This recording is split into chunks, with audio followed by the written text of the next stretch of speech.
This has been by far the best way we've gotten extremely good results with our clients, is taking the time to do this. So very first thing we are going to talk about here is going to be our creative testing. You can use this and literally copy and paste this into your own infrastructure.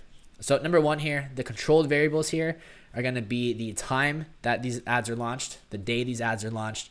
If you're testing video, the control would also be copy and headline. So these are winning headlines you're using. These are winning pieces of copy that you're using.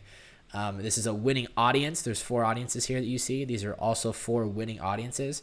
So that way you know if a video is or is not working. You have identified that it is not anything else except for the video, which means the manipulated variable is the creative you're testing yourself, which again for this example is your video.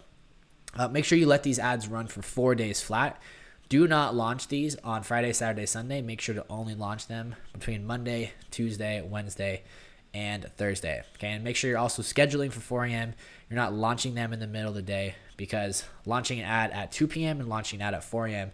is going to get you different results, and it's another manipulated variable outside of the scope of the creative that you are testing, right? Another thing here is the minimum budget you want to do is going to be 25 conversions per week. So it's 25 times your current CPA divided by 7. So let me do this calculation for you real quick. So let's say you had a $10 CPA. You would take that, you'd multiply 10 by 25. So 10 times 25 is 250 divided by 7 days. That puts you at $35 per day. I don't know if you can see that. That puts you about $35 per day. So on the minimum side, if you had a $10 CPA, you'd be spending $35. If you want to get more aggressive and do 50 conversions, which I prefer 50, mattering on your budget, obviously that's going to differ, but I prefer 50 conversions a week here. Then just do that simple equation. Also for these audiences, I try to do different segments of the audience. I try not to do buyers 1, 5, 7, and 10% here. I like to do maybe buyers here, maybe buyers 5%, maybe upsells, maybe add to carts, maybe cross sells. So just different versions of the audience that will give you a more reach into it. Because for example, if you just do it based off of buyers, that doesn't mean that as you go and start targeting different segments, it's going to work for them too. So I like to mix a wide array in here, which you'll see as we're taking the averages, why that becomes so important. And then lastly here, you have you can do this as a rule. You can do this manually. I like to do this piece manually.